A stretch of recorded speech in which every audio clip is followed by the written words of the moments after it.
Hello students, this is Amar Kumar and I am again welcoming you to my YouTube channel The Study Point Ask Me. In my last video, I had given you the topic gravitation. मैंने अपने last video में आपको gravitation chapter start किया था और मैंने आपको gravitation के बारे में बताया था.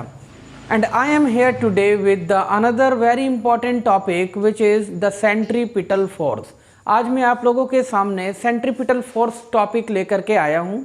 So students, those who have not subscribed my channel, I request you please subscribe my channel and click on the bell icon so that whatever the videos I put here, this will go as a notification very fast.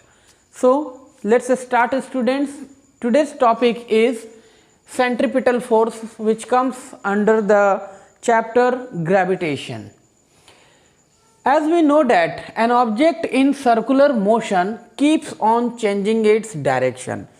अब जैसा हम लोग जानते हैं कि कोई भी object जब वो सर्कुलर पाथ में मूव कर रही होती है ना, सर्कुलर मोशन में वो मूव कर रही होती है तो वो हमेशा अपने डायरेक्शंस को चेंज करती है. जैसे सपोज आप यहाँ पर देखो, मैं बता रहा हूँ है ना, सपोज डेट ये एक सर्कुलर पाथ है और ये एक ऑब्जेक्ट है.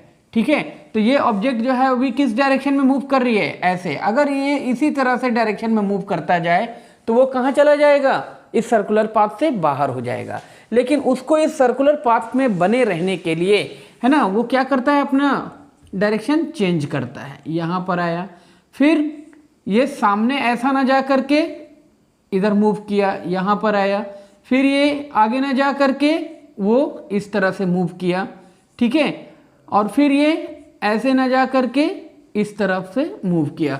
तो यहाँ आप देख रहे हो कि उस सर्कुलर पाथ पर या उस सर्कुलर मोशन में बने रहने के लिए ऑब्जेक्ट क्या कर रहा है, हर समय अपने डायरेक्शंस को चेंज कर रहा है. यही कह रहे हैं कि we know that the object in circular motion keeps on changing its direction. वो अपने डायरेक्शंस को लगातार बदलता रहता है. Second point you can see here, due to this the velocity of object also changes. अब चूंकि उसे अपने आप को सर्कुलर मोशन में बनाए रखना है तो हर जब कभी भी वो अपने डायरेक्शन को चेंज कर रहा होता है तो उसके वेलोसिटी में भी अंतर आते हैं. ठीक है, उसके वेलोसिटी में अंतर देखने को मिलता है, चेंजेस होते हैं. अ force called the centripetal force. यहाँ आप देखिए सेंट्रीपिटल से आपको ये कुछ मिल रहा है ना, here you can say the word centre. तो a force called the centripetal force acts upon the object. कोई भी ऑब्जेक्ट अगर वो सर्कुलर मोशन में, सर्कुलर पाथ में मूव कर रहा है तो वहाँ एक सेंट्रीपिटल फोर्स जो है वो उस ऑब्जेक्ट पर अप्लाई हो रहे हैं. That keeps it moving in a circular path, जो उस ऑब्जेक्ट को सर्कुलर पाथ पे बनाए रखा हुआ है. अब जैसे सपोज डेट मैं एक धागा लिया, ठीक है, रस्सी लिया और उस रस्सी में, रस्सी के एक छोर पे मैं एक पत्थर को बांध देता हूँ और उसको अपने हाथ में लेकर के इस तरह से रोटेट करता हूँ. ठीक है, तो वहाँ पर जो सेंटर पोजीशन है वो है हमारा ये हैंड पोजीशन. ठीक है, और वो जो धागे से बंधा हुआ जो स्टोन है जो वो मूव कर रहा है वो किस मोशन में है, सर्कुलर मोशन में है, सर्कुलर पाथ में मूव कर रहा है. तो उसे वो फोर्स कहाँ से मिल रहा है, फ्रॉम दिस पोजीशन. ठीक है स्टूडेंट्स, तो a force called the centripetal force. तो ये सेंट्रीपिटल फोर्स कहाँ से आता है, सेंटर ऑफ द पाथ से. That acts upon the object that keeps it moving in a circular path, जिसके वजह से वो ऑब्जेक्ट जो है वो लगातार सर्कुलर पाथ में बना रहता है. Next point here you can see the centripetal force is exerted from the centre of the path. जैसे कि मैंने अभी बताया आपको कि उस सेंट्रीपिटल फोर्स का जो फोर्स है वो कहाँ से एग्जर्ट हो रहा है, सेंटर ऑफ द पाथ से. ठीक है, अब यहाँ पर जब मैं उस रस्सी के थ्रू उस स्टोन को घुमा रहा हूँ तो वहाँ सेंटर ऑफ द पाथ जो है वो कौन है, this my hand position. Next point you can see here, without the centripetal force objects can not move in circular path. अब अगर सेंट्रीपिटल फोर्स उस स्टोन को नहीं मिलेगा तो वो सर्कुलर डायरेक्शन में मूव नहीं कर पाएगा, सर्कुलर पाथ में मूव नहीं कर पाएगा.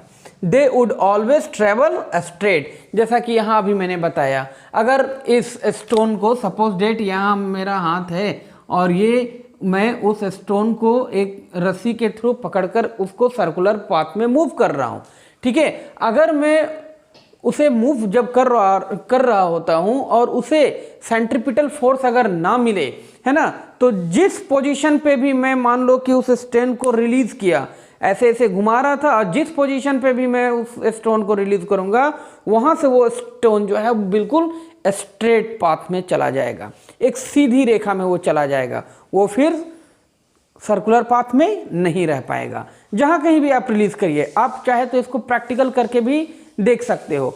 जब आप वो स्टोन को उस रस्सी से घुमा रहे होंगे तो जिस डायरेक्शन में, जहां जिस पोजीशन पे भी आप अगर उसको रिलीज करोगे तो आप देखिएगा कि वो स्टोन बिल्कुल एकदम से स्ट्रेट पाथ में चला जाएगा, ठीक है। तो without the centripetal force objects can not move in circular path. तो अगर सेंट्रिपिटल फोर्स नहीं है ना, ये अप्लाई नहीं हो रहा है तो ऑब्जेक्ट जो है वो सर्कुलर पाथ में मूव नहीं हो सकता है। They would always travel straight, और वो हमेशा किस दिशा में जाएगी? सीधी दिशा में जाएगी। जैसे एग्जाम्पल, यहाँ एग्जाम्पल के तौर पर मैंने बताया है, the rotation of moon around the earth is possible because of the centripetal force exerted by earth. अब जैसे हम लोग जानते हैं कि चंद्रमा जो है वो पृथ्वी के चारों ओर घूम रही है, या कह सकते हैं कि पृथ्वी जो है वो सूर्य के चारों ओर घूम रहा है। तो रिवोल्यूशन ऑफ अर्थ, और you can say the revolution of moon is possible due to the centripetal force exerted by the earth, and the earth is moving around the sun. It is possible because the centripetal force exerted by the sun. तो इस तरह से हमने ये देखा, centripetal force के बारे में जाना कि सेंट्रिपिटल फोर्स का क्या इम्पोर्टेंस है। So this is all for today students. I am again telling you, those who have not subscribed my channel, please subscribe it and try to continue watch my videos from starting to end. Don't try to skip it. मेरे videos को आप skip नहीं कीजिए, मेरे videos को properly आप starting से and तक देखिए। In my upcoming video you will get the videos related to universal law of gravitation. So till then students, remain healthy and fit, and thanks for watching this video.